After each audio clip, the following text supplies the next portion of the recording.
o'clock. I'm just, in light of the weather, and we have the county executive coming, and we have departing trustee Lenahan joining us, and new trustee Trina Burris joining us. Thank you for all who were able to make it here timely. I just want to give a few more minutes to see if a few people who are important to what we're doing can arrive. If not, we'll go straight into some of the informational stuff, and we do have a quorum present. I just don't want to formally convene yet until we, because we want to start off with the county executive, obviously. And he is here, just so you know, to say a few words on the occasion of Len Lenahan's departure from our board, but we can start with our normal introductions. So let's do that for the crowd here, and then we'll move along.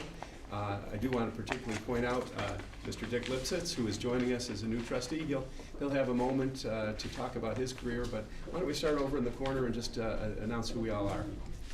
Hi. Good morning. My name is Tu, and I'm working as an event coordinator at the city campus for the Student Government Association. Currently enrolled in business administration. Thank you. Hello, I'm Aaron Clift. I'm the web coordinator for the college, and I'll be presenting the website later. Thank you. Dana Horn, Associate Vice President for Student Affairs and oversee marketing and communication as well. Good morning, Arpa Plana. I'm the interim AVP of Finance. Good morning, Jackie Michael. I'm the director of intern. Dr. Mary Lou Delegro, I'm the Vice President of Academic Affairs. Tanika Jackson, Principal Admissions Counselor for City Campus, as well as the Union Chair for Counselors and the City Campus Department Chair for Counseling. Dee Marshall, Dean of Continuing Ed in our Workforce Development Department. Dr. Dave Taylor, Assistant Vice President, my fourth week at college. Adam Patterson, AVP of IRA. Good morning, Eric Niels, the Vice President of Enrollment Management. James Michael, Vice President of Administration. Good morning, Lisa Palporta, Director of Talent Management and Employee Engagement. Good morning, everybody. John Reinholz, Vice President of College Safety. And I'm Jeff Stone, Chair of the Board of Trustees. Carrie Phillips, Secretary of the Board. Trina Burris, Trustee. Richard Lipsitz, Trustee. Ken Crowley, Trustee. Igor, Trustee. Candace, Sorry. Candace Morrison, Trustee. Amanda Lau, Trustee. Good morning, everyone. I'm Nancy Guy, President. Again. Bob Fraser, Assistant to the President. Bob Giamoni, Assistant to the President for Special Projects. Ryan Noble, IT. And Bob, I'm not sure if anyone is online yet. There is nobody online. Okay, thank you. Okay, well, it's great to see so many people in attendance, especially with the weather being so difficult for travel this morning.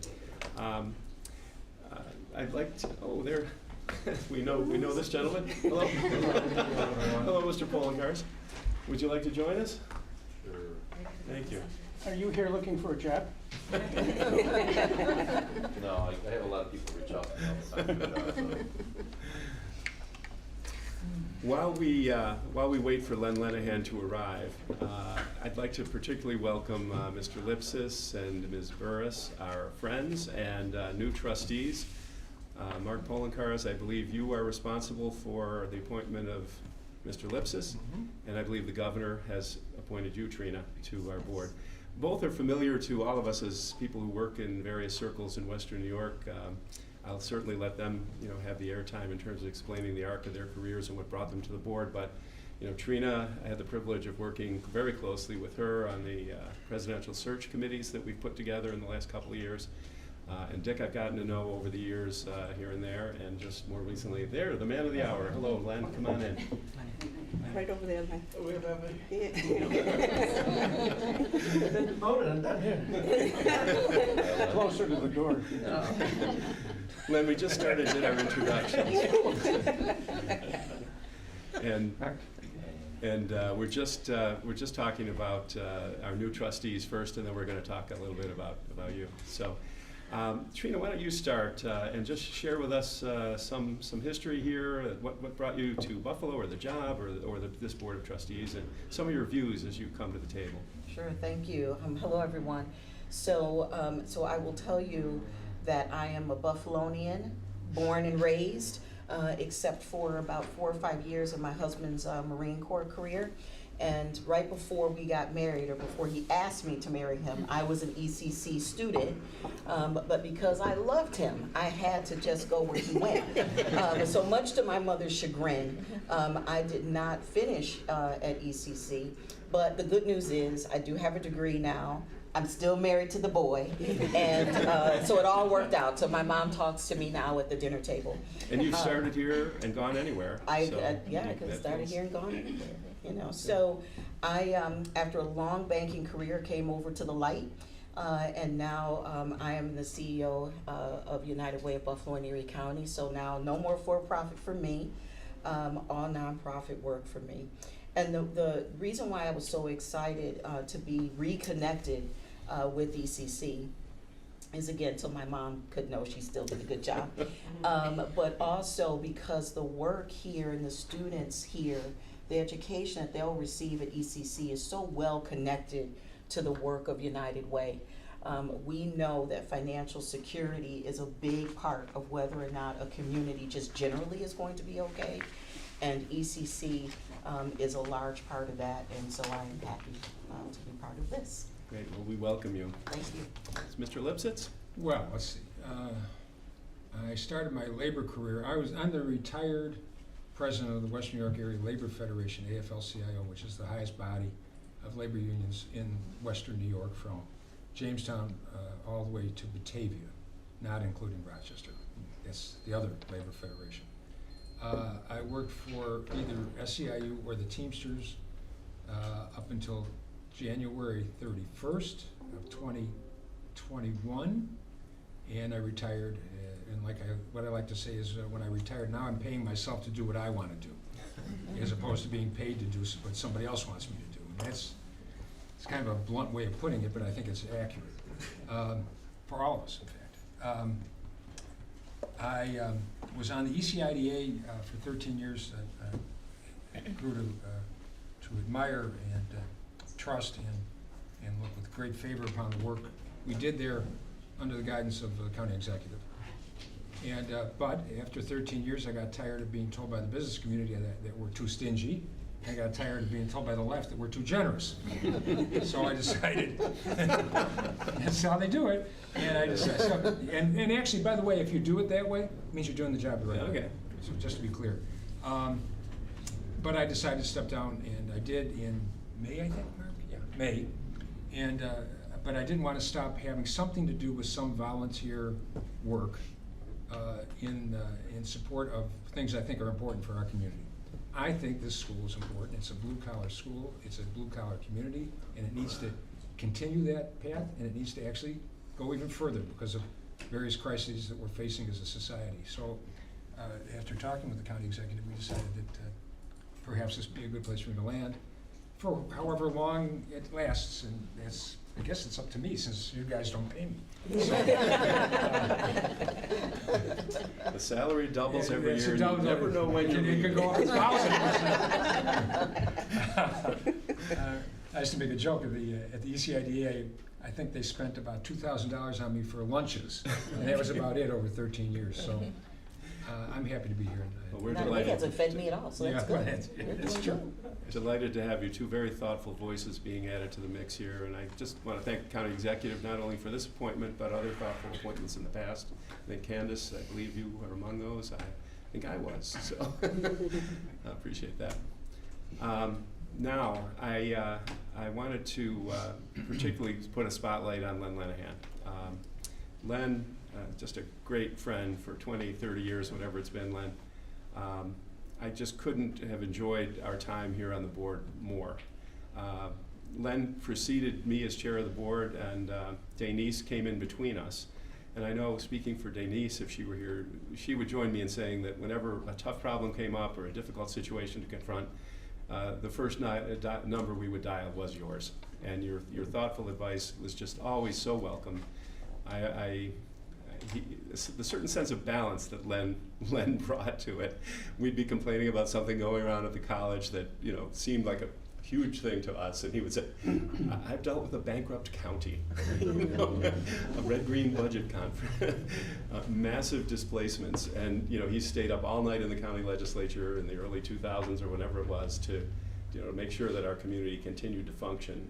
And he brought then to that group what he has always brought to us: a level-headed, thoughtful intelligence, sense of humor, a sense of compassion, a student-centered voice here all the time, which is aligned with the rest of us. And Len, I'm just so grateful for your service. I remember one story you told me, because you had left the I think a chairmanship and another job, and you were thinking, and I think Mark approached you and said, what do you think you want to do now? And you said, well, I've done a lot of things, but the one place that I really have my heart is Erie Community College. And when you said that, I think that's what led to our county executive appointing you.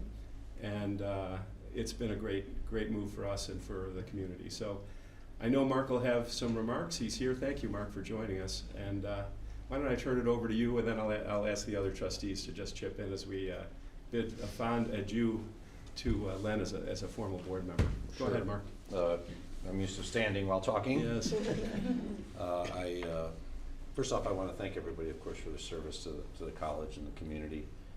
We have a strong community college that, of course, has a proud history, and I really thank everyone for their work as we continue to grow the institution and make it even better as we go forward in the future.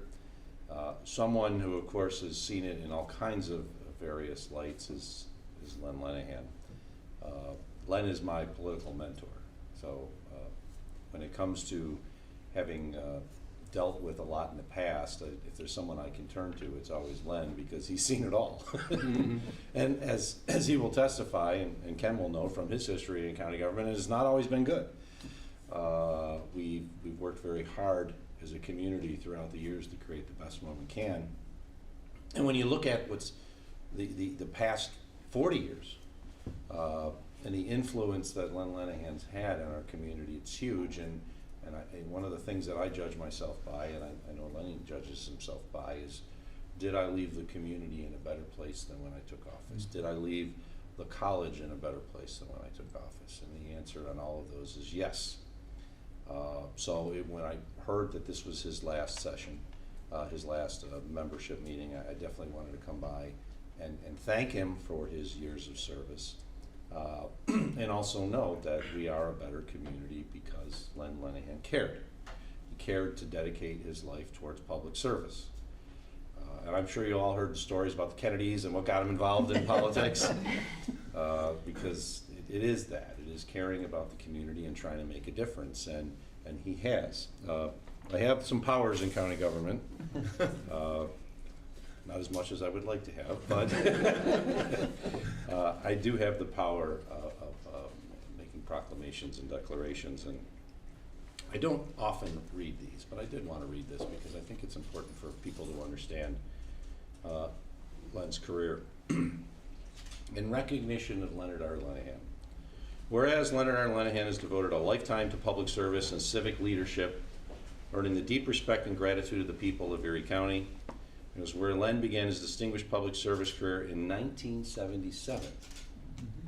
As a member of the Erie County Legislature, we served with great integrity and vision until 1996, including terms as both Majority Leader and Chair of the Legislature. And whereas following his tenure in the legislature, Len continued to serve Erie County in numerous leadership roles, including the Commissioner of Personnel, the Commissioner of the Erie County Board of Elections, and of course Chairman of the Erie County Democratic Committee, where his guidance and mentorship, including me, helped shape a generation of civic and political leaders. And whereas Len's dedication to education and community advancement has been evident throughout his outstanding service as a member of the Board of Trustees of SUNY Erie Community College, first from 2013 to 14, and again since 2017, where he has championed student opportunity, academic excellence, and institutional growth. Whereas throughout his career, Leonard Lenahan has exemplified the highest standards of public service, offering friendship, wisdom, and mentorship to countless public officials, educators, and citizens across Buffalo and Erie County. Whereas the people of Erie County owe a debt of gratitude to Len for his steadfast commitment to good government, civic engagement, and community betterment. Now therefore be it resolved that I, Mark C. Poloncarz, as Erie County Executive, do hereby proclaim October 30th, 2025 as Leonard R. Lenahan Day in Erie County.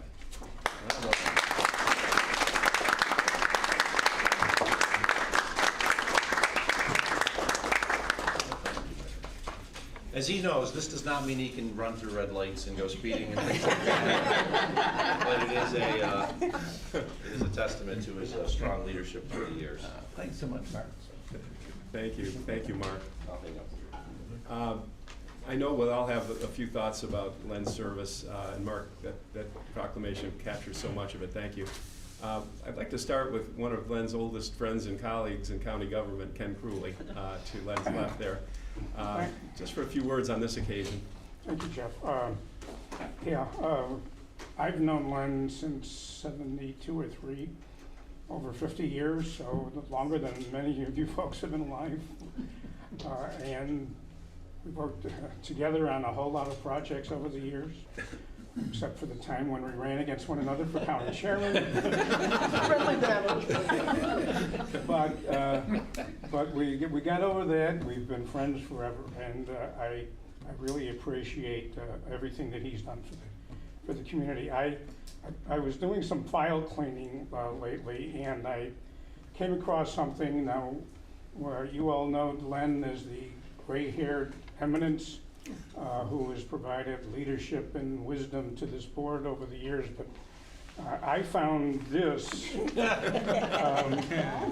and you can pass it around, but it's got this guy with a lot of hair, and it goes back, I think, to the '81 campaign. But that's a long way back. We really have had an opportunity.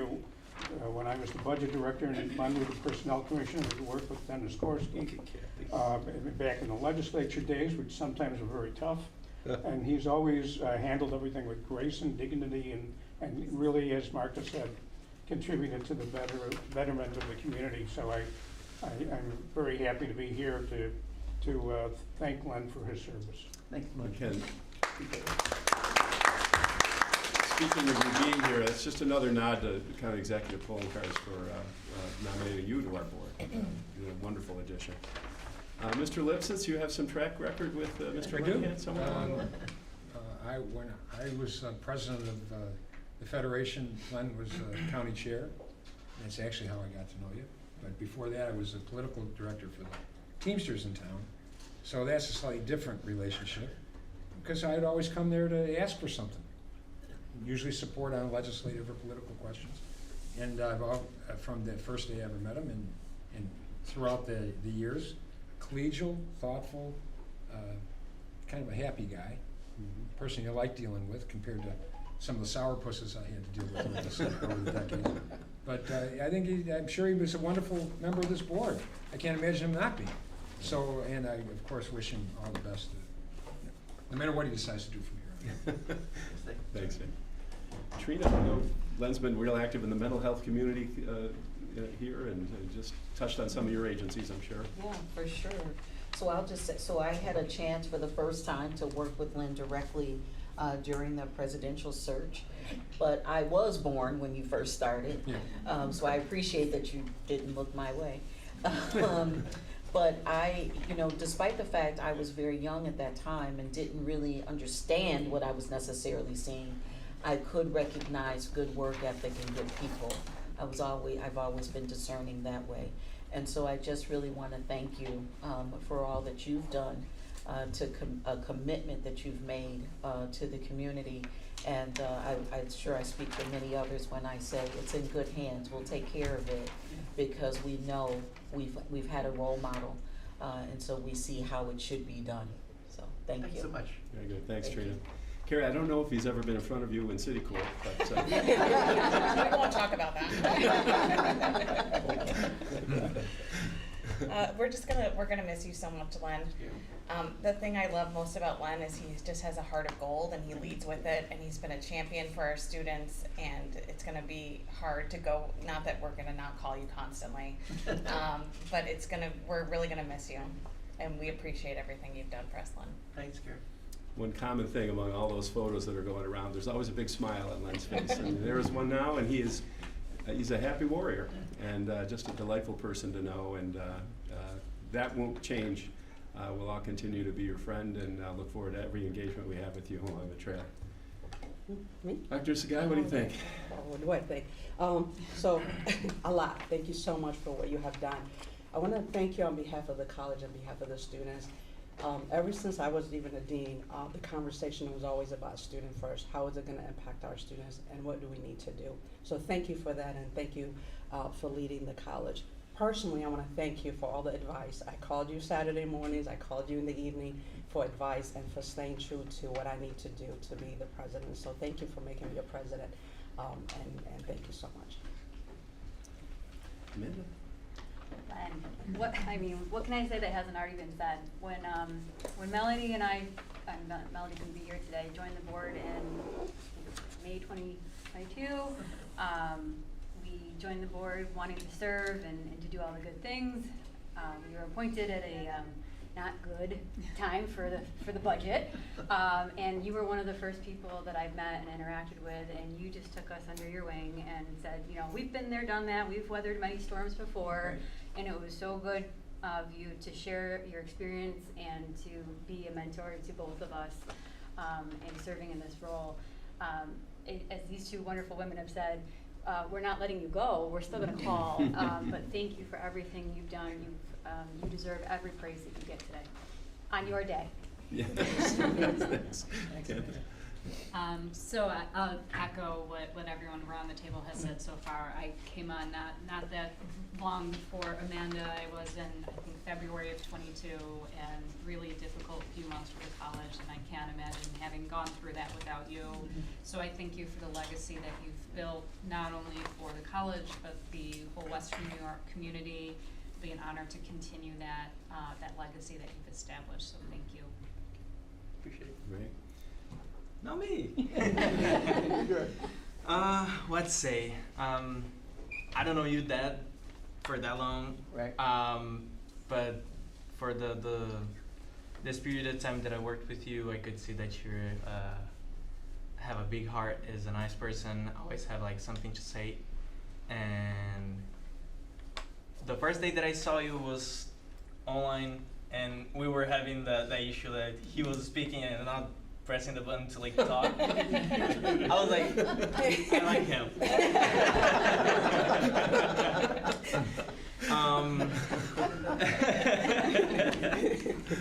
And honestly, when I grow up, I want to be like you. That's beautiful, Igor. You know, given that you're here in person, we will not have a muting problem, so that's good. Len, go, Ken. Just one thing I think we left out is I believe tomorrow's your birthday, right? Happy birthday. Happy birthday. Yeah. Thank you. I won't tell you how many, but I know. thanks. Len, the floor is yours. We talked about the other day. People say that after a certain age, you age backwards. So No, it's not true. It's Hollywood. It's Hollywood. Right? Absolutely. And beyond all those accomplishments, and behind them is a great spouse, Kathy, good friend of many of ours, and I know she's been a rock for you throughout your entire life, and she deserves a good portion of what's being said here. So Len, go ahead. Here you are, and again, we're so grateful, and you will not be a stranger, but here's a good chance to share. Well, you know, first I want to say, Mark, let me start at the beginning. Mark made the reference about JFK and the Kennedys, and that was really sort of my inspiration to get involved in politics. On September 28, 1960, I was 11 years old, and a friend of mine asked me if I wanted to go down and see John F. Kennedy at the Memorial Auditorium with his father. And I said, yeah, I'm not studying tonight. I think I'll go. Yeah.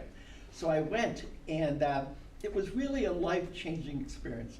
And it wasn't so, I mean, certainly his dynamic appeal, his intelligence, but it's just the sense of purpose that he espoused, the ability of people, you know, to reaching out, work together. Everybody has something to contribute.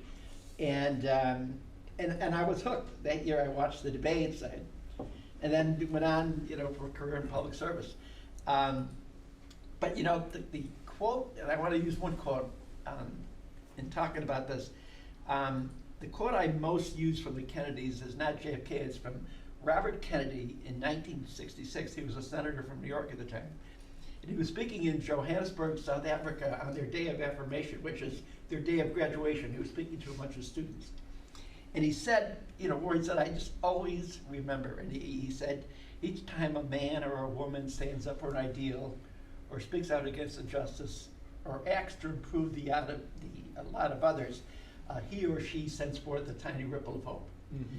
And I really think Erie Community College represents that ripple of hope for so many people in this community. Mm-hmm. I mean, we serve and oftentimes a non-traditional base of students, but so many people have risen from this place, including our president mm-hmm. and Trini, and it's made such a difference in so many people's lives. A lot of people can't afford to go to college, they can't run up all kinds of debt, so they come here at a very reasonable price and learn skills that allows them to go into the workforce and go in and earn a living and start their life and building their families and becoming employable. And that's so important. And also the early reference to being in the county legislature. When I think it was in 1980, 81, I became chair of the Community Enrichment Committee at the legislature. Mm. And that committee had jurisdiction over the college. Mm. And I have to admit, I was impressed by a lot of things. And the thing that was most impressed upon me was, this is the one place, it was the intersection where the whole community came together. The business community, we have a relationship today with Scott Beeler and many others. Organized labor, Dick certainly understands that, but our labor, our workforce. And it was just a place where young people, older people who want to go back and get a degree, this is the place, this was the glue that brought them all together. And so I always said, if I get a chance someday, I'd really like to serve on the board of trustees. And Mark appointed me not only once but twice. Once I served for about a year and a half, and then I became commissioner of elections, and I stepped down. But I came back for a 7-year term plus a year of a holdover, and just loved every minute of it, because again, you just meet the whole community. It's where everybody comes together, and it is important. But really have just so much enjoyed dealing with the people in this room. Certainly my fellow colleagues on the board of trustees who understand what sometimes things are tough. I certainly feel very good about the fact that during the time I was chair, it was during the pandemic, and there were some really shaky days financially, leadership-wise. There was just a whole host of problems that sort of hit us at the same time. And one thing nice about leaving today is that we're in so much better condition. Certainly our leadership has been resolved. We've got a great senior executive staff. Where's Gail? Love Gail. She's just been there for all of us. So now we've got money in the bank. Just a little bit. Is ticking up. And the most important thing is the culture of the college, which I always thought was very important and I thought needed improvement. But there's a buzz about our community college now that brings people together and makes people excited about coming here. And we are, with our new leadership team, taking advantage of reaching out to the community, communicating in a way that is going to draw more students to college. I know I'm glad to have Dana here. She put together an event last week we had at the South Campus with the Buffalo Bills, the former Bills, and the college. And you could sense that spirit. You could sense the kids, there were 40 or 50 kids there. And so that's what the community college is all about. So that's why I really enjoy this service. But personally, I'm going to miss everybody, but I'm going to be around. I'm only a phone call away. And always in the future, if I can find a way to serve the school, I want to do that. But for now, it's just a big, thank you for this opportunity. It's just been terrific. I feel like being on this board, I am connected, continue to be connected to the entire community. Adim, I think you really brought a lot of not just excitement and hope, but leadership, dealing with the tough issues that the college oftentimes has to deal with, working with Mark and working on finances and working on budgets and contracts and things like that. So I've said enough. I just want to thank everybody for this opportunity. And you guys are a part of my public service history, and I'll always remember this. Great. Appreciate it. Well, we have a little something for you, Dr. Sagai. While you're doing that, I'm going to give a welcome gift to our 2 new trustees. You have to come over here, but no, this is a big one. I'm not sure what's in here, but hopefully something. Who wrapped this? This is nicely wrapped. Very nice. This is for you. On behalf of the college, I would like to present, and the board, I would like to present this to you. Mark? Thank you so much. See if you want to open it. Can I open it up? Please do. There we go. Please do. Let's get a picture of it nicely wrapped. It's beautiful. Yeah. There we go.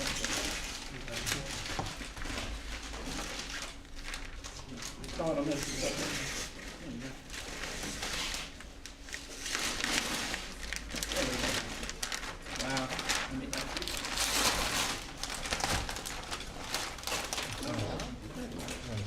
This is a little collage of some of Len's highlights as a trustee. I think we have the Joan Bozer, we have the Cobham Road, we have graduation, and the ribbon cutting ceremony itself. And you'll recognize these, and there's Len in action in the lower left. And this is just beautiful. John, do you want to read it? I sure do. Eric Junior College, thank you for your years of dedication and leadership.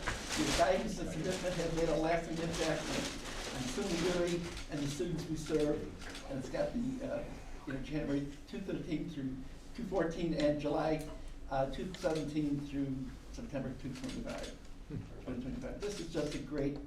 This means so much. It really is. It's going to be great. We're going to hang it up in a prominent place in our home.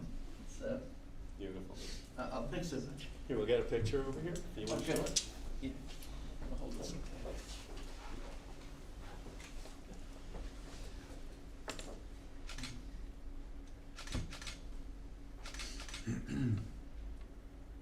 Can I get you a little bit? We have the rest of the board member trustees to come up, please. Everyone Yeah, go it's up. all- You were hiding back there. Yep. Step down behind Ken.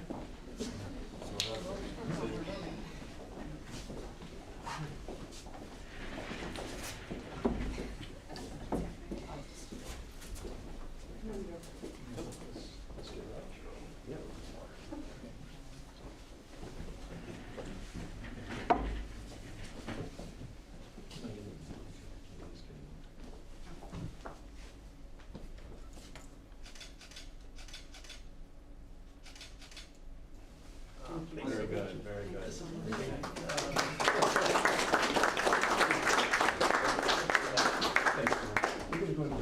Ken, I'll take the literature with me if you don't mind. Although I did find a copy of this recently. I'm sorry. This is the game plan for the 81 campaign. Ken ran that one. Excellent. I think that went with it. Yeah, yeah. Oh, thank you. Well, let everybody, you gotta grab this too. Okay, yes, just one more round of applause for Len Sir.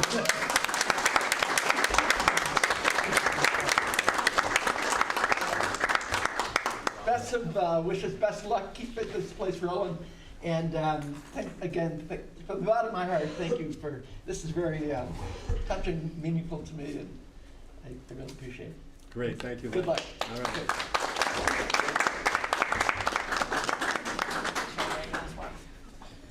I'll bring the computers back and take it. All the best, everyone. Very nice, very nice.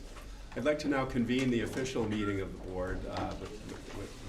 Glad that we had a good chance to say goodbye to Len and welcome our new trustees. What I want to do is explain first what's going to happen here. We're going to go into executive session first, as we have for the last couple of meetings. The primary focus of our executive session will be collective bargaining discussions. Whether we take a formal action during the session or not may depend on a few things, and we'll report out on that when we come out. Then we'll go to our normal business items. We have our quorum and so forth. So what we'll do is we'll just dispense with the call to order, the approval of the minutes, and then we're going to go into executive session. County executive will stay with us briefly to touch on one or two topics with us, and then he'll be excusing himself, and we'll go on to our business. So I'll convene the meeting with a call to order and ask the secretary to call the roll, please. Jeffrey Stone. Here. Melody Baker, absent. Carrie Phillips here. Trina Burris. Here. Ken Cooley, Here. Richard Lipsitz. Here. Amanda Lau. Here. Candace Morrison. Here. Igor Suarez Pinheiro. Here. Thank you. Quorum is present. And we'll call now, we've received the minutes from our last meeting on page 4 of our materials. I'll call for a resolution to approve unless there are comments. Resolution? Motion to approve? So moved. Thank you. Second? Igor? All in favor? Aye. Aye. Approved. What we will do now is take a motion to go into executive session for the primary purpose of discussing collective bargaining, ongoing negotiations with some tangential topics. Motion? I'll move that. Thank you, Dick. Second? Second. All right, Carrie.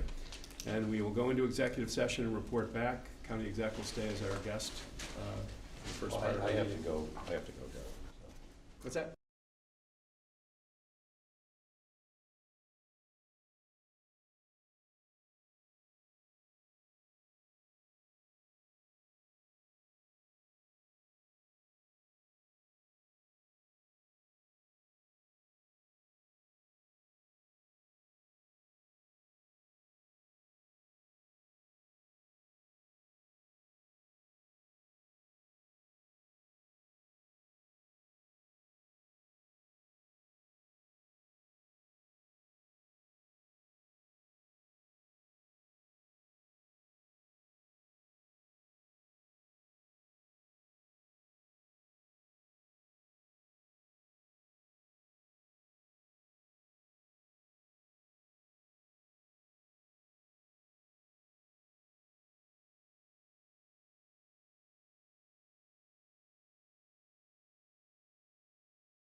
we have a motion to come out of executive session. We're now, let's do that.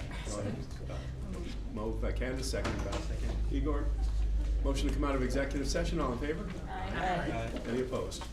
Okay, we're out of executive session, and I will give a report as soon as everyone's here about the subject matter.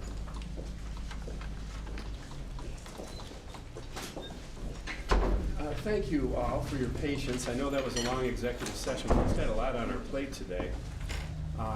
We took no formal action in executive session. We're now back in regular session. Topics discussed included current proposed pending or potential litigation, particularly collective negotiations that are ongoing, and matters leading to the employment of a particular person or corporation. Those were the key discussion points in our executive session. Again, we took no formal action in executive session, but we are prepared to do that now based on some discussion, and I'll give you a sense of the group as we take on these motions. The first motion I'd like to talk about is a motion regarding the operating agreement between SUNY Erie Community College and the Erie Community ECC Foundation, Inc. For a number of months now, we've been in good negotiation and discussion with our foundation partners about how to imagine the relationship going forward in a positive way. It's been positive, but we've had a few little spots where we thought we could do better in terms of outlining our relationship and our respective expectations about that. So toward that end, we had some good constructive discussions on many levels. Chairman Gollin and I and other board members, other trustees got involved. Our representatives over there, Dr. Sagai. So it's been a good history over here. The last several months we've been working on this. The idea was that we needed to replace and extend our operating agreement that technically expired last December, but has been extended on a one-month basis for much of this year. So we have reached agreement on that, and I think the key features of it, as far as we're all concerned, is it just does a better job of spelling out the expectations that the college has of the foundation and the responsibility that the foundation has in supporting the college, but also clarifies exactly what duties we owe the foundation and what steps we will take to ensure a more positive relationship. Importantly, there is a predictable stream of funding that will be coming to the president's office to help in community outreach, institutional sustainability and building, and other factors that we consider important. We appreciate the foundation's willingness to raise money, frankly, for the college and its purposes, and to share that with us. And we are providing space as we have and a continuing subsidy to the foundation. So I don't think the relationship is fundamentally altered. I would say that it's been clarified and improved, and that's the goal of these negotiations. So I thank Chairman Gollin and Fred Goronsky and Jay Kincaid and Jay Gallagher and other members of the foundation who did a great job in sort of staying on top of this with us, and our counsel, Leslie Ortiz-Fogg and Jeff Switek, Dr. Sagai, and Ken Crulley, our designated representative to the foundation. So that summarizes my view of it. Trustees, we're all in agreement that we should move ahead, so I'm going to ask someone to make this motion, please, unless anyone has any further comments. Resolved that the board, any comments? Resolved that the Board of Trustees of SUNY Erie Community College hereby approves the operating agreement between the college and the ECC Foundation, Inc., as presented for the term October 1st, 2025 through and including September 30th, 2028, and authorizes the board chair and the college president to execute the same on behalf of the college. So that's the resolution. Who is willing to make it? Mr. Crulley, thank you. Second? Second. Second, Carrie. Any discussion? All in favor? Aye. Aye. Any opposed? That is approved. Gail, I will sign this afterwards. Yes. Okay.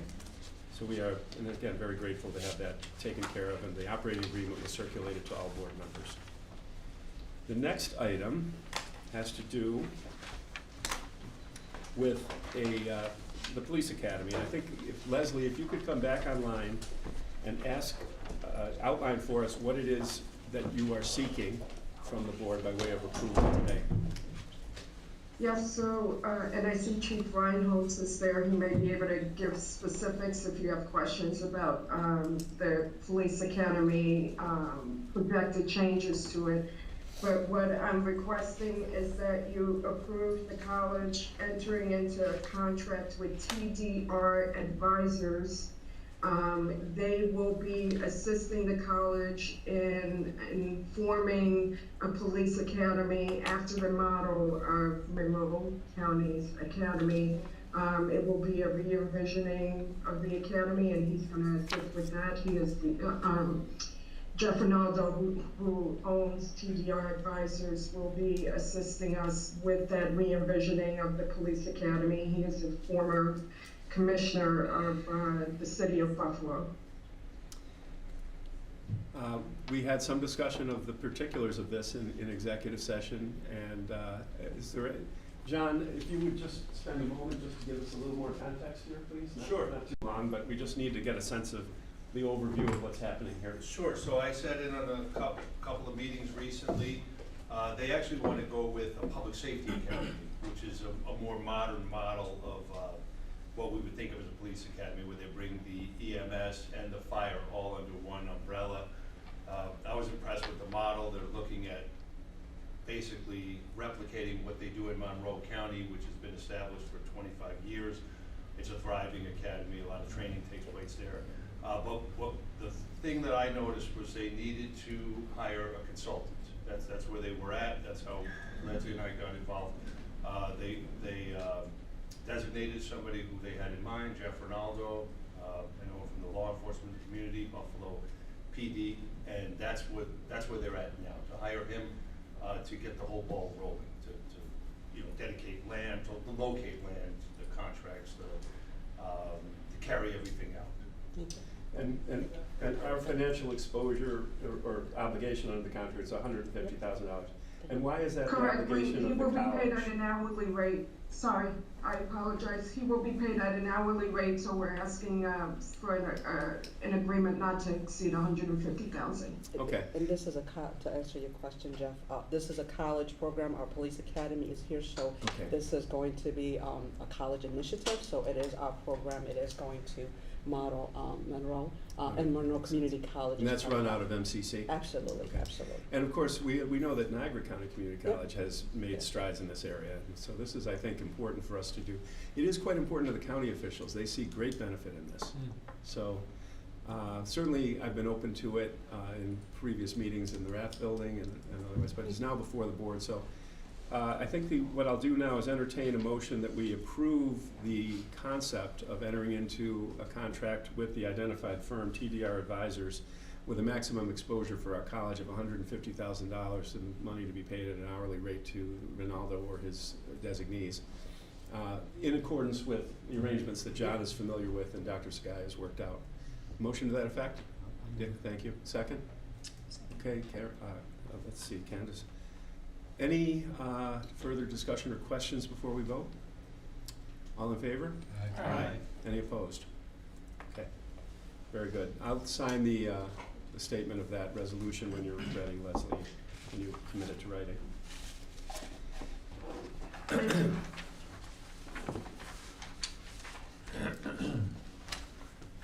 We took no formal action on the collective negotiations, but I am reporting that we're making progress on that. We appreciate everyone's engagement.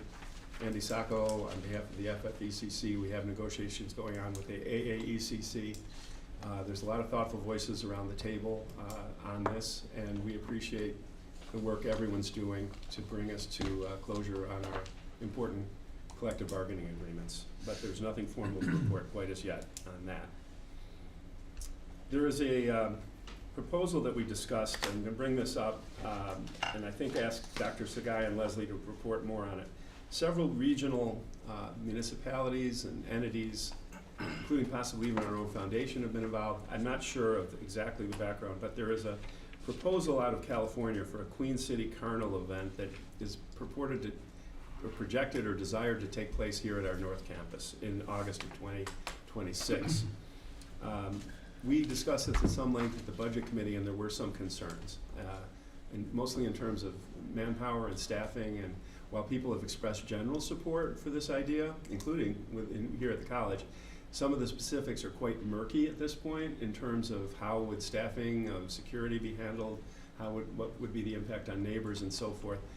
to the best of our understanding, there would be a $100,000 upside to our college for participating as host on the grounds for this event. But I'm not sure how much of a commitment that is. I will stop there and ask Leslie and Dr. Sagai to chime in, because we're asking for a sense of the board here about whether we approve going forward with discussions on this.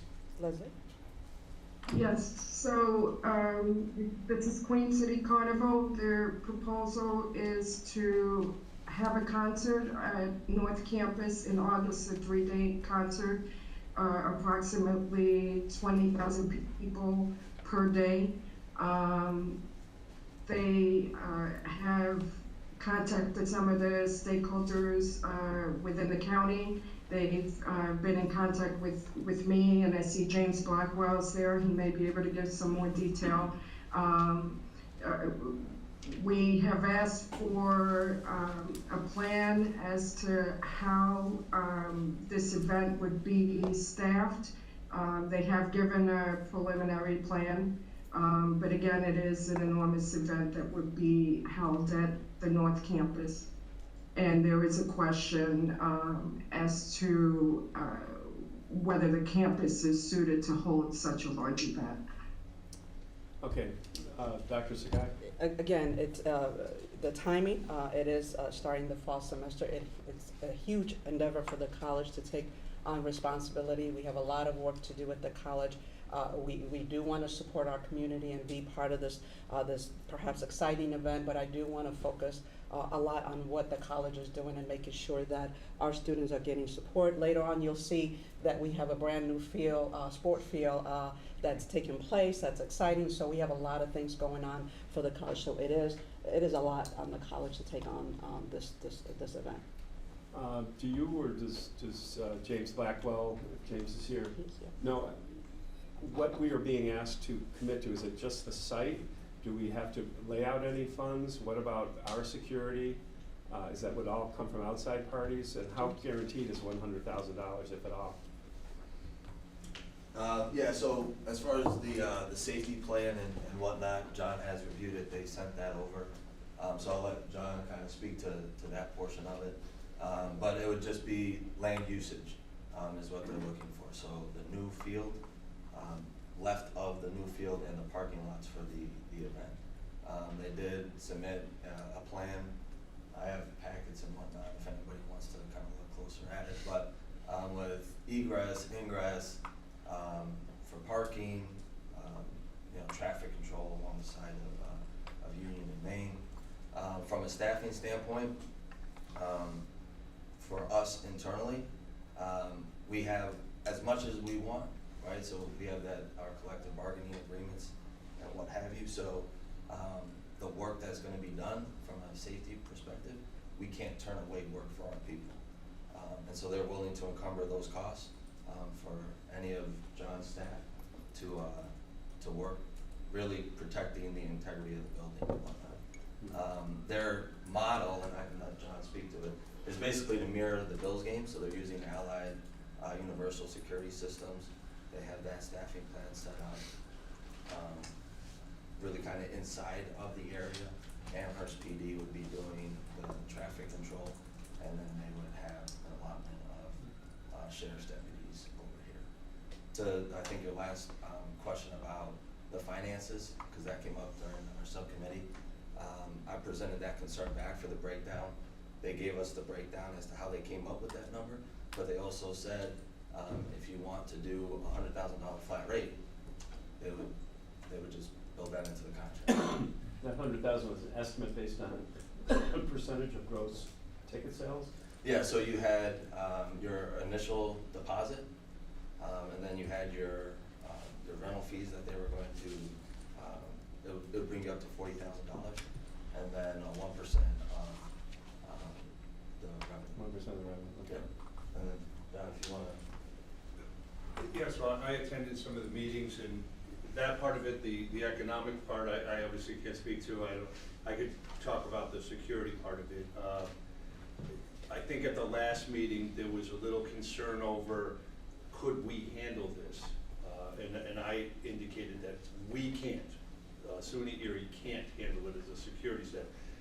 But with that said, would we have partners in this? We didn't have a plan. They didn't have an emergency operations plan because they didn't want to construct one without a contract, which makes sense to me. So what I said to James was, this is a thriving company. They've had to do this in the past. Look at their prior EOP, which they presented, and it was impressive. It was everything that they discussed at the meetings I attended, the safety portion of it. So then from there, I said, you have to have commitments from Amherst, MERS, Sheriff's Department, even the state police would assist. But you have to reach out to those partners and have them on board, which he did. I saw the signed commitments. There's always risk and reward. We understand this when we put on presentations like this or events like this. But with those in place, I would write the same type of emergency operation plan. That's what I would do myself. That's what I would look for. I saw how they did it at the other venues, and it's everything that I would ask for. That's really all I can offer. Okay, thanks, John. Dr. Scott, I'm going to give you a moment here, and then just seek trustee input. And again, I think it's a wonderful event, but it's complicated as the folks have expressed. I think for me and for us, I think the focus has to be the college, and we have a lot of things that are happening. It is something to be concerned about. It is the fall start. It is one of our biggest, largest start. It is also something that we need to make sure that our students and the after effect of this, what would that look like? It's also complicated with things that are happening in our, globally, what does that look like in terms of managing? So, well, I think we have some plan. There's also other things that we don't, unintended consequences could come from this event, so. Okay. I guess, I'll speak quickly. I feel a sense of not quite ready for prime time in the sense that we're not in a business of doing these events, so I feel ill at ease in thinking about the issues or trying to identify the issues that could involve. Thank John and James for at least digging into that a little bit, and I do respect the fact that we have partners in government, Erie County, Town of Amherst Foundation, who at least seem to be in favor of this idea. I don't know, it seems not within the immediate priorities of what we are doing for the upside of it, to me. And I want to respect the fact that Dr. Sagai is, not thoroughly embracing it, based on the array of issues on her plate and on the college's plate. So those are my quick thoughts, but I'm interested in what you all think. I'm concerned with the timing as well, especially with the kind of cleanup operation that would be needed right before the school year starts. So I think there's a lot of unanswered questions, and the timing is concerning for me. So I think from my point of view, certainly some major undertaking right before the start of the semester is concerning. But but just generally speaking, if the college were going to commit to an event of this magnitude, I think there's also the consideration of the lead up time, and as Carrie rightfully points out, the after. So it sounds to me as though it's something that doesn't necessarily directly benefit the students, although we certainly want to be good corporate citizens, if you will, if it's something the community would want. But I guess that's what's missing in my mind is it sounds like there's some commitment or agreement on the part of law enforcement in and around the community, but does the community at large have any interest in this? And when I say community at large, I mean the surrounding community, because they too are certainly going to be affected by a large event of this nature. But I want to be really clear that my concern is not just in terms of timing. My concern is not just about the fall, the actual time of the event, but all of the time and effort and energy that it will take on the part of Dr. Sagai and the staff leading up to and afterward. It's not just this particular day or number of days in time. It's the whole time that it will take. It's a bit of buying a pig in a poke, isn't it? And I'm not in favor of doing that, and I'm uncomfortable with this idea. That's it. Thanks, Ken. I have strong concerns about the public safety issues here because we don't have any commitments on specific manpower. We would be dealing with traffic problems, potential problems with attendees, who knows. And we don't think about it, but we have neighbors around this campus, and they're not used to having 3 days of a music fest with thousands of people coming onto the campus at night. So I think it could create a negative backfire to the college, and I'm really not in favor of doing this. Thanks. Igor? Just using their words, I pretty much agree that it's not a good idea to do that right now. Yeah, I'll just speak to the traffic point of it. I use the Y just next door to the college all the time, and I can tell you when there's more people in the space than intended, traffic gets really tight really quickly, and the Y is very busy. So the neighbor concern, the traffic concern, I just don't think this space is right for this type of event. Yeah, I want to echo what Trina said. Our focus is our students and our community, right? So how is this going to benefit our students? Is it a community-based organization that's asking to put on this event? I assume not. It's for profit. For profit. Yeah. Okay. Yep. Yeah, I have so many questions, and I realize that we wouldn't have all the answers right now, but I have too many to be interested in moving forward. I would say the consensus of the board is that we're certainly not in a position to take a motion to approve this now. If further study and assurances are done, and I guess I'd be willing to bring it back, but I just don't think it aligns with our focus on our students and our neighbors as well. I think the neighbors' point is pretty well taken. So I think I don't think we're prepared to give a resolution in support of this. I don't know if you care to have us take a resolution opposing it, but at this point, I just don't think it's carrying weight with the board. Thank you. All right.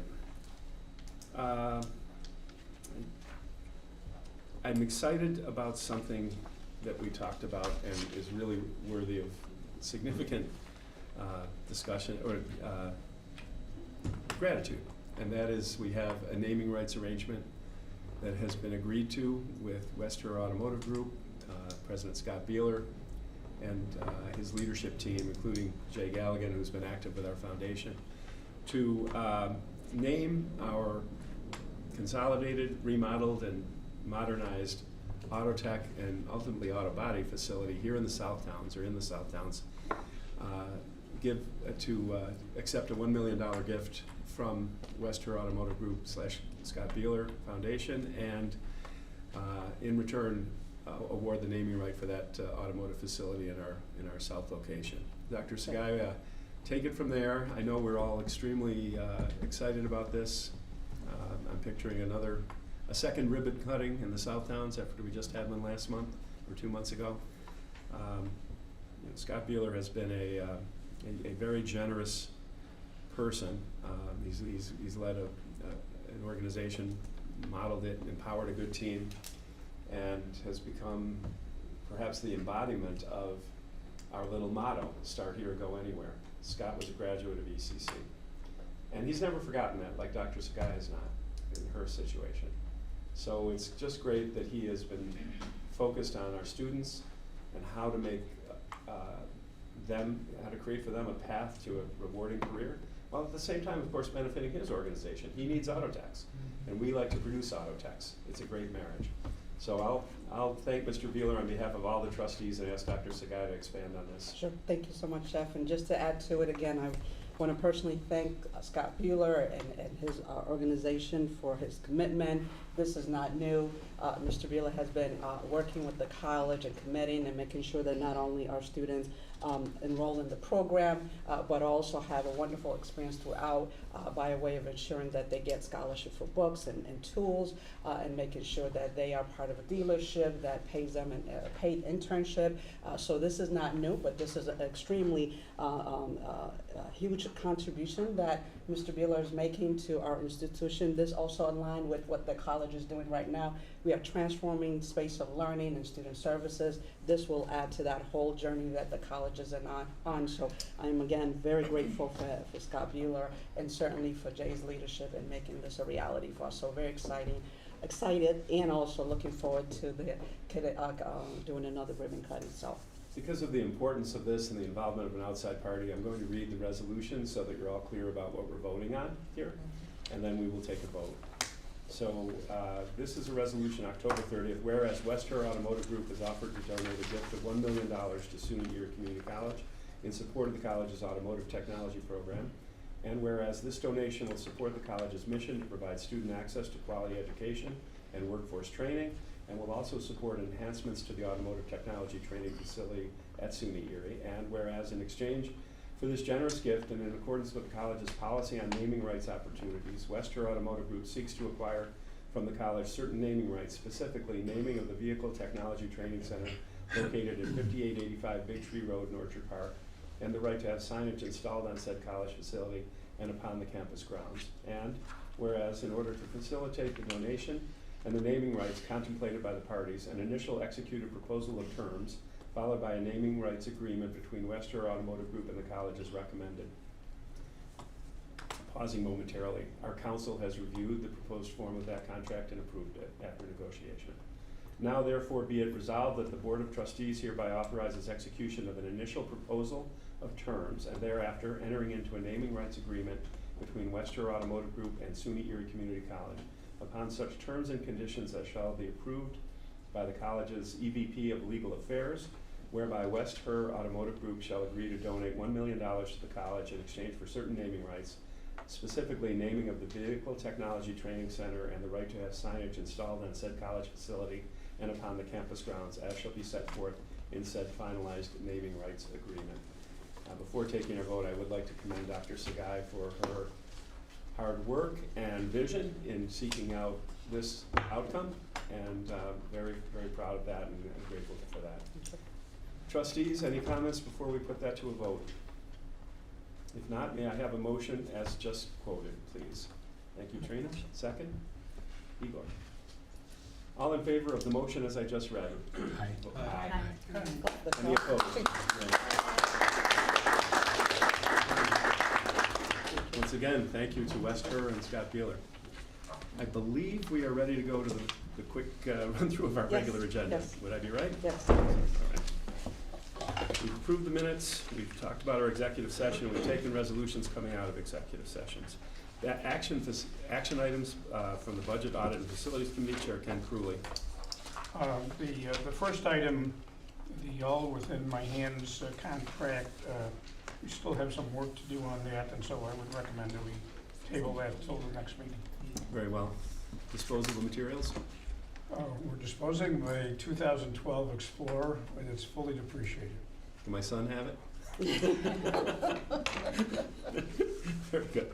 Let's take a resolution. We're going to table for now the all within my hands support grant agreement concept, and we are going to approve this disposal of materials list as listed on page 9.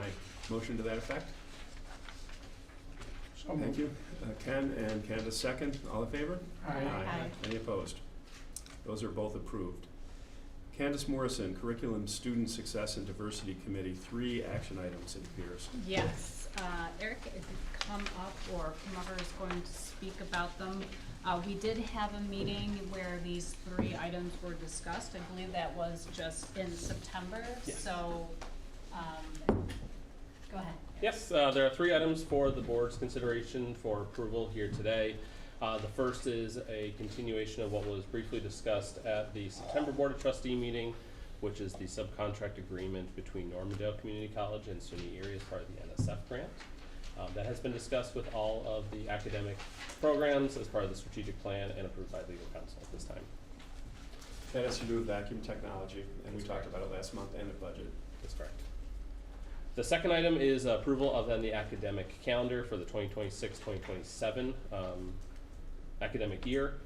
And then the third item is a request through Erie County Public Benefit Service for the creation of the risk assessment award here at SUNY Erie, as well as funding to help in the development of that award.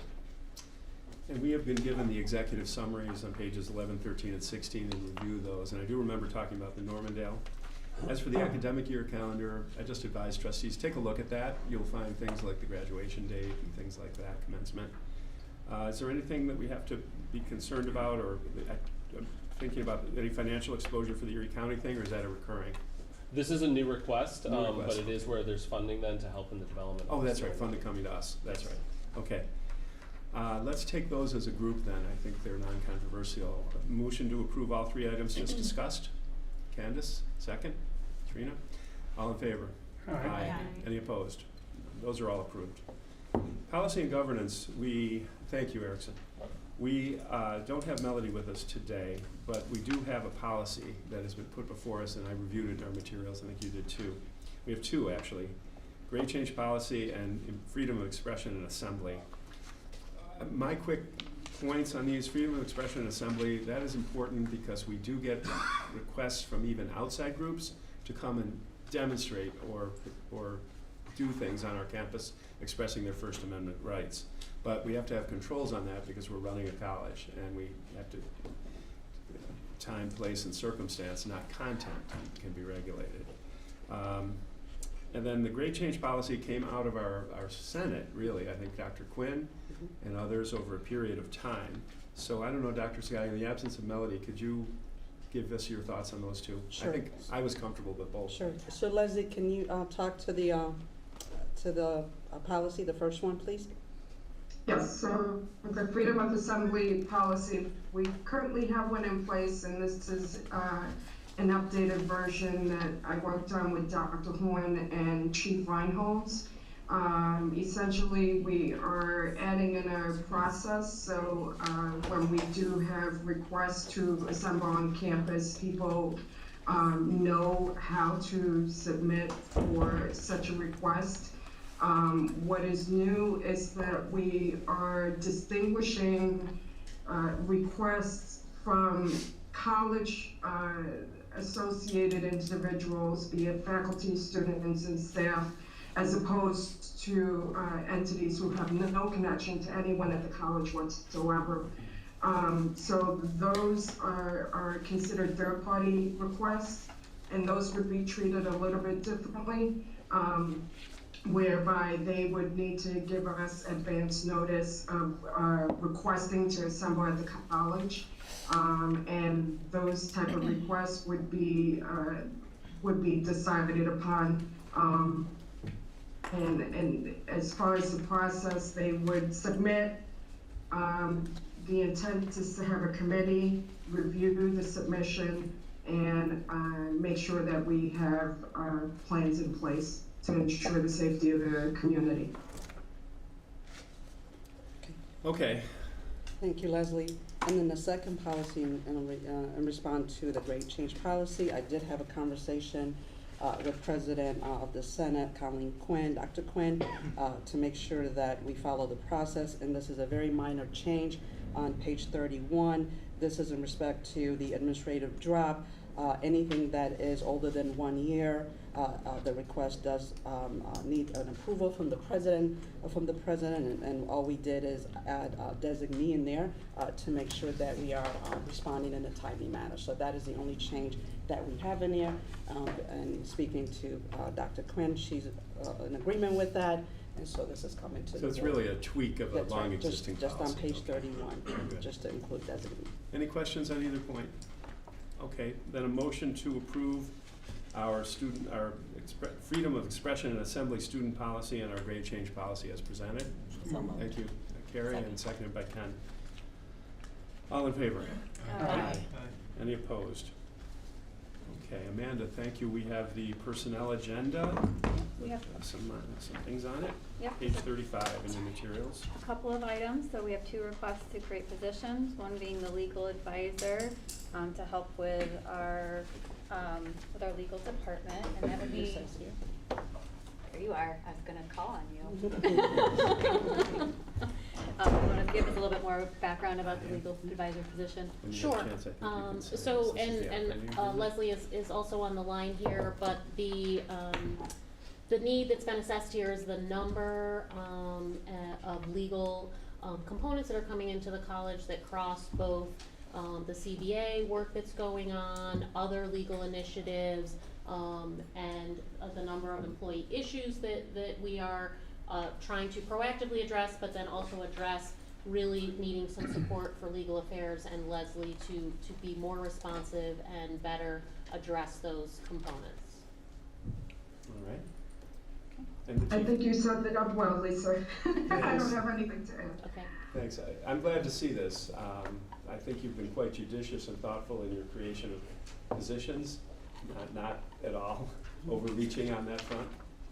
And yet you really do need assistance, and so does Leslie. And Leslie, we appreciate the work. Just in this meeting, you've reported on 4 or 5 or 6 different things that have touched your desk in significant ways. So, yeah, we need to get you some help.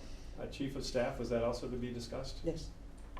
So in again, thinking about the number of initiatives that we are currently managing and launching and supporting President Sakai as her cabinet has come together, and as that cabinet leadership team is built, that means that there are more activities and initiatives that we're really focused on to improve and grow the college.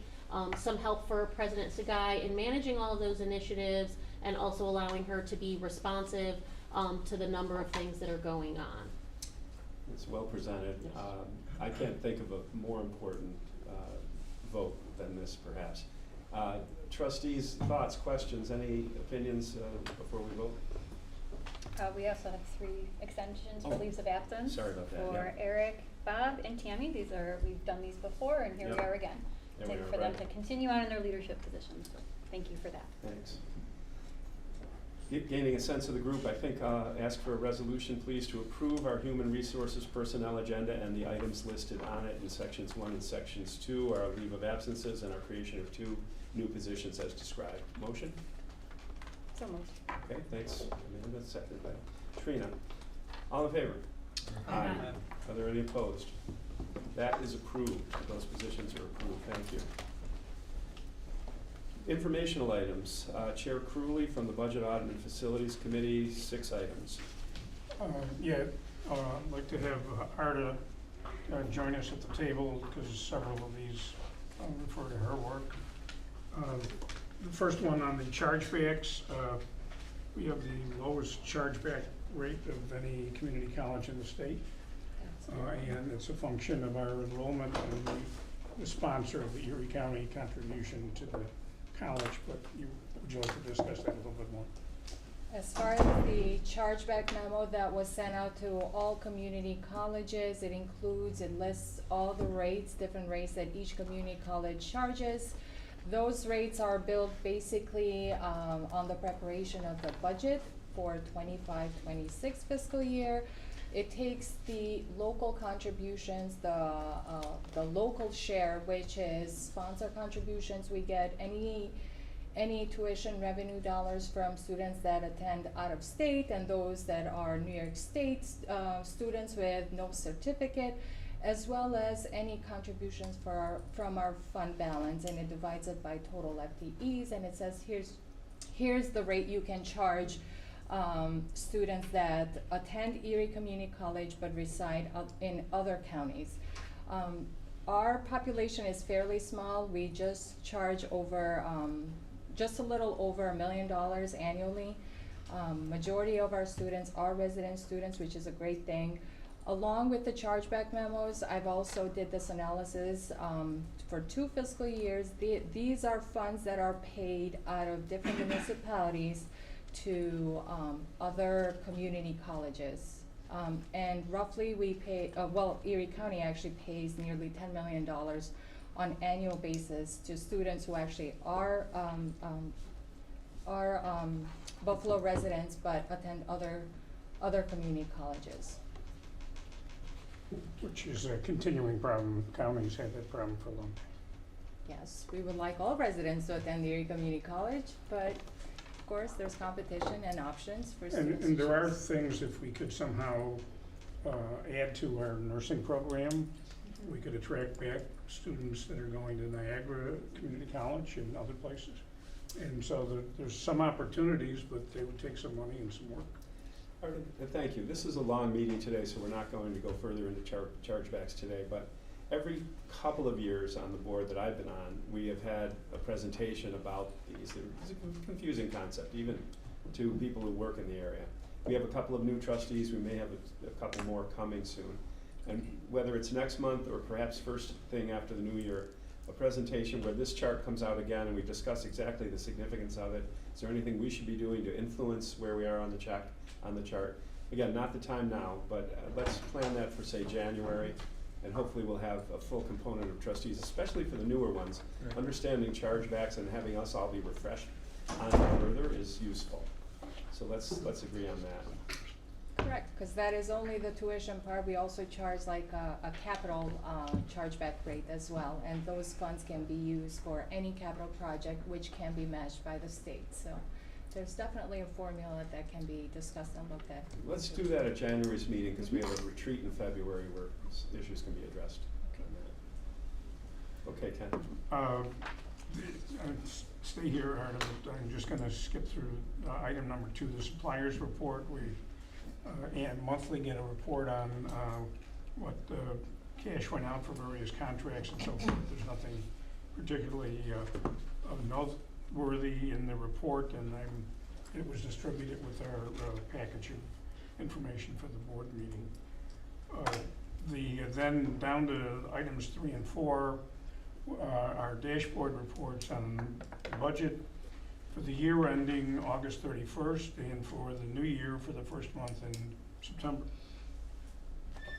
So we discussed the financial dashboard actually on a monthly basis. Right now, we are currently working on closing the fiscal year 8/31/25. We do have a healthy fund balance at this point in time, but in that, we are also in the middle of union negotiations. As far as September looks healthy. We are up $1.8 million if you look at the financial dashboard.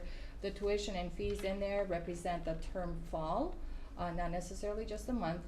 But as you can see, the tuition and fees are up, which means enrollment is growing. And I think a huge contributor is thanks to Governor Hochul and the SUNY Initiative grant that she has passed to all community colleges. State aid, there's a modest increase, and that's primarily due to rental aid for 50 Cobham.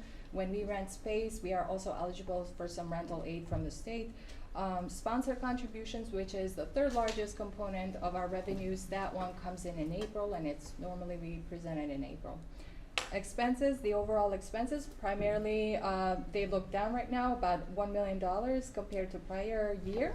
And that's strictly due to contractual expenses. We have one invoice that is significant. It's the workday subscription fees. Normally that is paid in August, but since we renewed the agreement, it was a little bit delayed and will be reflected in October. We do have 532 full-time employees here at the college, of which 517 are supported by the operating budget, and we have roughly another 15 individuals that are supported by various grants. What else? Last but not least, that's all I have for the financial dashboard is the LMHF. I know we had some discussions during our budget and audit committee meeting. Initially, we are part of a consortium, which means that there are other entities that participate in this group with labor health management. So Lawley, in conjunction with LMHF, they are our broker who negotiate different rates and different plans on behalf of the college, as well as our administrator. They bill us, we pay them. They had recommended for fiscal year 2026 an increase of between 10 and 15% to our active employees. So in this group, we have over 1,000 employees that are participants in health and dental claims. There are 441 active employees that have chosen to participate. We have pre-65 individuals that are a number of 82 individuals, and then post-616 retirees that the college pays one way or another. So the retirees, anytime LMHF proposes a new rate, year over year, Other consortiums adopt them. However, Erie Community Colleges really does speak on behalf of employees, and we try to keep those rates as stable as possible. For our active employees, currently they're proposing a 9% increase because the utilization rate has been, basically our employees are using our health and dental claims a lot more than they have, let's say 2-3 years ago. Not to mention the healthcare costs increase year over year, anywhere between 3% they were saying, as high as 9 to 10% on annual basis. So with Dr. Tsegai's leadership and union members, union presidents, we have agreed to come to increase that rate of 9% instead of 10. Again, the active employees, the rate is 22% lower than the recommended LMHF rate, and that's about it. I think I confused the board on this rate. Good, thank you. Jeff, Because it's so detailed, I could like sit here and talk about this rate all day long. just a note for our new board members, the budget is big and complex, but it's also understandable, and I'm sure that Artie would be more than happy to meet with you folks to walk you through the things in greater detail so you understand what's in there and what issues might be coming up. Thank you. And subject to your thoughts, Ken, we could certainly invite them to our budget meeting, the first couple anyway, and just to gain a little footing and have some chance to ask some questions. All right, thanks, Artie. So we're not taking a board action on this 9% proposal, right? No, doesn't need a hold. The minutes, of course, Ken, and we've met in October as well. We'll accept those, yeah. Okay, over to Candace. Thanks for your patience. We have two things. So we Did that do get have, deferred? yeah, the first was deferred. We spoke about it Right. in both the Curriculum, Student Success and Diversity Committee and the Budget Committee. It has been deferred today. So I think unless there's any questions, if we can just continue to defer that item. No, I just would say it's very exciting. It is, what's happening there. yeah. And kudos to those involved. I Mhm. think Jenna was involved Mhm. from the foundation, and so Yeah. I just don't want to just pass over it. It's an exciting thing where we're getting some money for a good amount of money. Yeah, actually, Eric, do you mind just giving just a quick overview of what actually it is and just so everyone's aware? Yeah, it's a great opportunity for us to partner with our foundation, the institution, as well as then with, it's the All Within My Hands scholarship support, we'll say with Metallica and Carhartt. From our committee, there was overwhelming support for us to move forward with it. We felt that it worked better because of the financial piece under the Budget and Audit Committee that I know is working through those details, which is what's to happen next. But Yeah, it's for exciting. information We'll support. take formal step on this. It is exciting.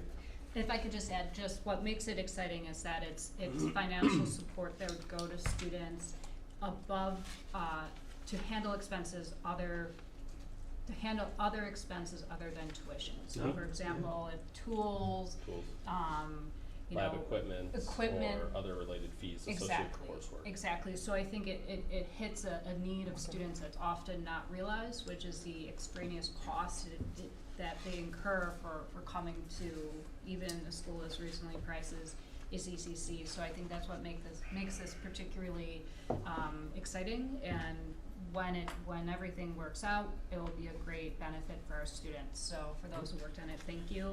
And then our other information item is just our minutes from the August 12th meeting.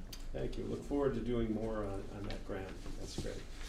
As far as marketing, I don't, go ahead, Dr. Sure, Scott. just, I know we're running out of time, just for maybe just to highlight Dana as to some of the changes real quick, please. Sure. Bob, could you pull up just the look of the website for the screen? So this is Aaron Clint. He's our web developer. He started with SUNY Erie in March of 25. He jumped right in to helping the college get the website up and down. We're pleased to announce that on Monday we flipped the switch to the new look of the SUNY Erie website. So hopefully Bob will pull it up. So you'll see it's a fresh, more modern look. Lots of visuals. More visuals. We were very text heavy on our former website, and so navigation is easier. Our ADA compliance, even though it may not look like it, is in more in compliance, and we'll continue to work on each and every page to be more of a storytelling, easy navigation, but we're really pleased with the progress that we've made and ability to be able to launch this week. Thank you, thank you. And this is what Trustee Len was looking for us to do for years. Yes, so yes. we accomplished it today. Well, and we it's went his to- day. Just made yes. it. So thank you, thank you. In terms of chairs of committees, we'll be thinking about this with our 2 new trustees and 2 more coming, perhaps, that will get everyone into the spot that works for them and for us. Yeah, that's good. That's not happening today. Good. Strategic planning, Carrie had to leave us. You want to mention? So no, nothing to update. We're Okay. still working on. We haven't met yet. Yeah. Talent, diversity, equity, and belonging, Amanda? We have our personnel transaction report that's listed there for September for comings and goings, and then we have the minutes from our September TDEP meeting. Right. And technology, new trustees, you'll hear a lot more about what we're doing with Workday and why we didn't go another direction, Signal Banner, but Carrie's really been on top of that, and more to come on technology. We're basically in a mode of trying to reduce outside consulting costs and have our own internal abilities increase to handle something that we're getting more and more and more and more used to over years. Reports, I'll go light on this. Delighted about the West-Her naming, we talked about that, and again, gratitude expressed, formally and informally to Mr. Beeler and to his entire organization, West-Her, and his leadership team, including Jay, who's been a big supporter of us. Budget committee, I'm always involved there with Ken. Thank you, Ken, for your continued leadership there. Weeklies with Dr. Sagai, at least, more often usually. Monthly meetings in the Rath Building, some of that we talked about on various fronts today. And it was nice that County Executive Poloncarz came by to help us say farewell to our good colleague, Len Lenahan. That was nice, and I appreciate the County Executive doing that. Welcome again to our 2 new trustees. Thoughtful voices added on a lot of issues already in your first meeting. One of our shorter meetings. Really? We We'll see about that. We'll see about that. And of course, again, to thank Len Lenahan. It was a great send-off for Len, and he will not be a stranger, but does so much for the college and for our broader community. I mentioned the FFECC negotiations, and I encourage our team and the unions team to continue to work hard to see merit in each other's positions and try to reach outcome that works for everybody very soon. I think that's going to be a positive thing we can report soon. Again, the foundation agreement, gratitude to the team from the foundation and from our college to really work hard on that and get us to a good spot, good outcome. Let's remember to celebrate that and these other events at a gala that the foundation is sponsoring on November 7th, Friday. It's at the Powerhouse, and I encourage all trustees to attend, and college personnel, if you can manage it, to attend this event and support what the foundation is doing. I will be there, and I look forward to it. Just a quick note on the athletic fields. As you drive today, take a good hard look to your right and see what's going on. It's pretty exciting on the north fields there. And Gail, I think you can remove from old business transportation going forward. We're at a stasis point on that. We have a new firm in place, and it'll come up as it needs to, but it doesn't have to be brought up. That's accomplished its mission. I'll stop there and turn to student trustee Igor, please. I don't have much to report. It's more like it's a work in progress about the student lounges and the code of conduct of the students. I finally got a chance to set a date for the meeting between the head of security, Dr. Horn, the dean of students, and the SGAs. And I'll post more. I'll let you guys know more after we have that meeting. Yeah, I saw that in the minutes from last meeting. The Yeah. the lounge concept with Dana. Yeah, we had an issue to set this date because one of the SGAs got sick, and we did not have a chance to set this date for the meeting. So now he's back, and we can sit down and have that discussion. Okay.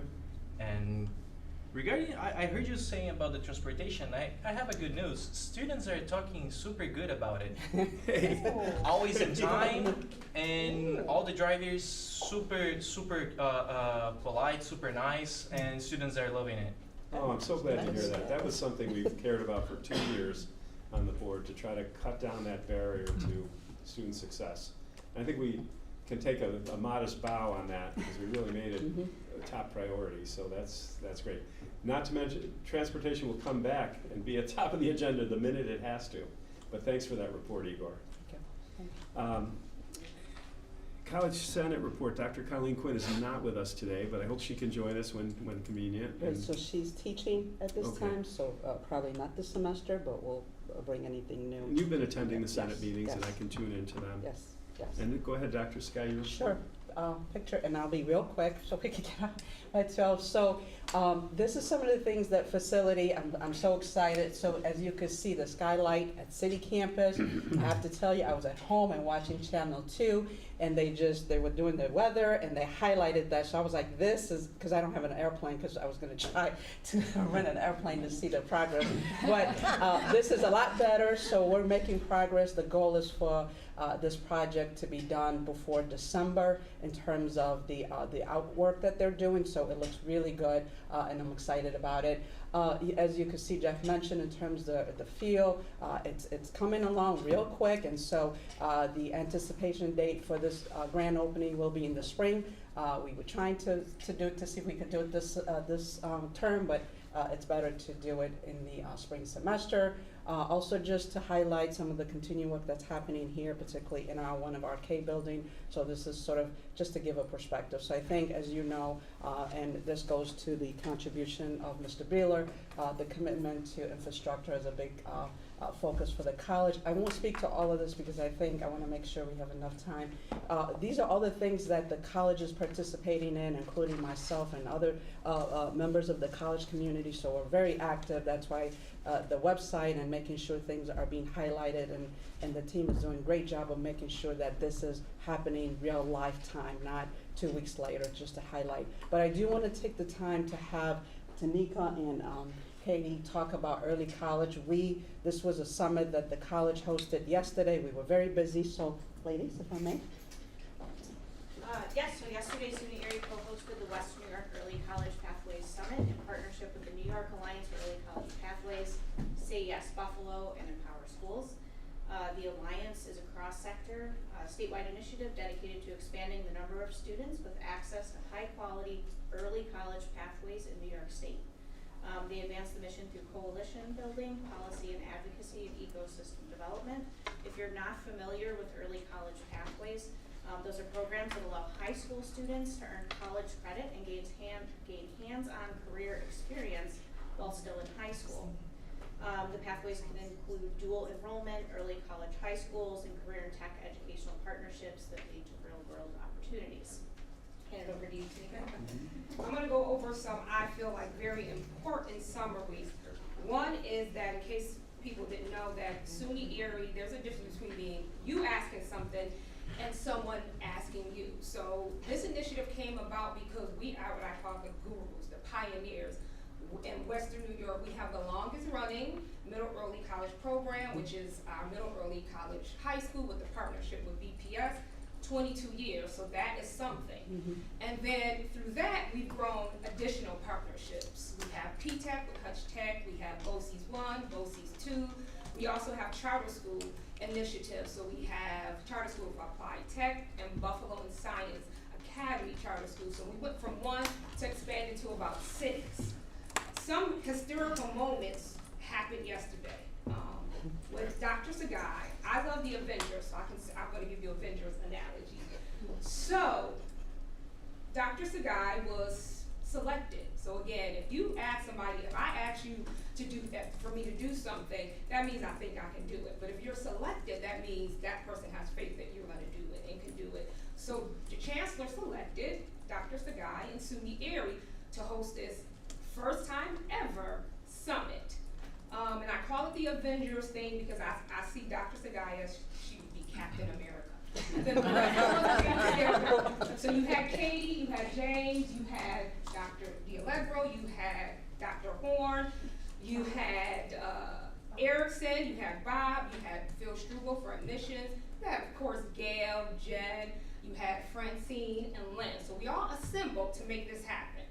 a historical moment. Like I said, it's the first time that this ever happened, that we put together 34 school districts, including Syracuse and Rochester. We sent invitations out, K through 12, educators, superintendents, principals, as well as community leaders. Like we had Brenda McDuffie, we had representatives from Urban League, and Say Yes, and we brought them all together to talk about one thing. And in the Avengers, if you watch it, what I noticed is there's always one time, one place, one mission. And they usually gather at Tony Stark's place for whatever which reason. So we brought together all these people in one place for one time for a specific purpose, and that's our students, which Dr. Sagai is very student orientated, which is necessary. So you had all these educators and community leaders saying we want to be students focused. But I think more importantly, you had Kathy Hulko. You had the Deputy Secretary of Education, Maria Fernandez, there, saying we understand when potential meets, opportunity and equity, what can happen. So Kathy Hulko is going to give $9.1 million towards expanding early college pathways, based on us being the model, which I think is a huge accomplishment, because we're the regional model. No one has more programs than we do. We are the longest running one. So that is, to me, something that under Dr. Sagai leadership is a legacy through her that's going to be left to us. So I think that's very important. Other thing, what did we accomplish? Again, 34 school districts. We affirmed that students' futures is important. So again, you have the governor backing it. You have the SUNY chancellor backing it, who sent Valerie Dent in his place. So you had all these people saying, we're not just going to talk about it, we're going to be about it, we're going to back it financially because we feel that this is important. We know that this is important. And again, students have potential, but they just need equity and access and opportunity. So we're going to give that to them.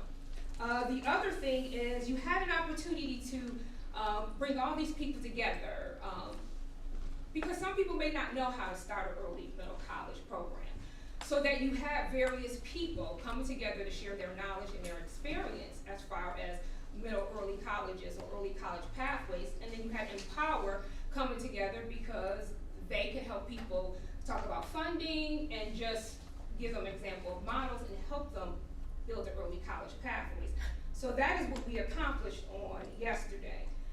The other thing that we did, because sometimes people just don't want to hear from politicians and people from us saying it's good, why, we were able to have a panel. We had a perspective from a parent whose son graduated from our program and now is a junior at Buff State. We had a student perspective who is in her what we call 5th year, so come May she can graduate from ECC. She already graduated from high school last year, so ECC.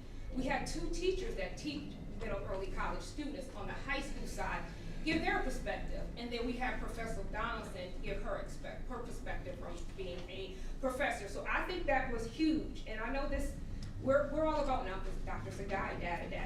So I'm going to give you some data. We expected 148 people. We welcomed 144 people. So if you do the data, Adam, he's data too. That is, we had a 94.59% attendance rate. So that to me is huge for something being the first time. And some key takeaways. Can we clap for that one? One of the key takeaways is funding is coming, $9.1 million. So we're gonna get, I know Dr. Sagai takes a breath for a couple of seconds, then we start moving. Because we have to be proactive in this. 9.1 million is not just coming to ECC. That means everybody from Western New York State have access to this opportunity. The other significant thing that they did is, Deputy Secretary Fernandez mentioned when she was doing her research, everybody had different processes and procedures for early colleges. So they created a hub, and it's called New York for College Pathways. So that way information is going to be there, you can come, and then also to help report our stats, one system. So that is something that came out of this. Also too, I know we're a Buffalo Bills city, so one thing I thought about to sum this up is Myra Levy's thought yesterday is, where else would you rather be than right here, right now, SUNY Erie and New York State? So thank you to Dr. Sagai for believing in us, that we can do it, and it took all of us. And I don't think anyone played a lesser or greater part. Without us all coming together, this wouldn't be possible. Thank you so much. Thank you. Thank you. That's the last one, right, so again, this is just another one to highlight is that our football team, they're a champion. James, where are they going? Hey, so we actually have a home game this Saturday, in the playoffs. It's a little interesting in our division and how that all works. I think we're the 5th seed. So yeah, hopefully we win and keep going. Now, hopefully we will win. I'm a golfer, so I'm superstitious. But you can see that. Yeah, so that's what we got. Thank you. That ends my That's it? report. Thank you. All right, thanks all. Not bad. 7 minutes. Not bad. That concludes our reports. I don't know that there's any old business. Does anyone have any that hasn't been talked about? New business? Any? That hasn't been talked about? Next month, we will meet November 20th before Thanksgiving here at North. And with that, a motion to adjourn. Thank you, Candace, and Igor, second. All in favor? Aye. Thanks, everyone. Thank you. Thanks Thank for you. bearing with the long meeting. Yes, thank We you. got a lot done today. Thank you. I'm glad I could move that travel Yes, around. I'm glad you were able to. Halloween tomorrow, I gave you a costume idea. A lot today. Oh, I Sorry, see. you know, long Shield. meeting, but we got a lot to cover. Yeah. Do it. It's okay. Take care. Yeah. You're awesome.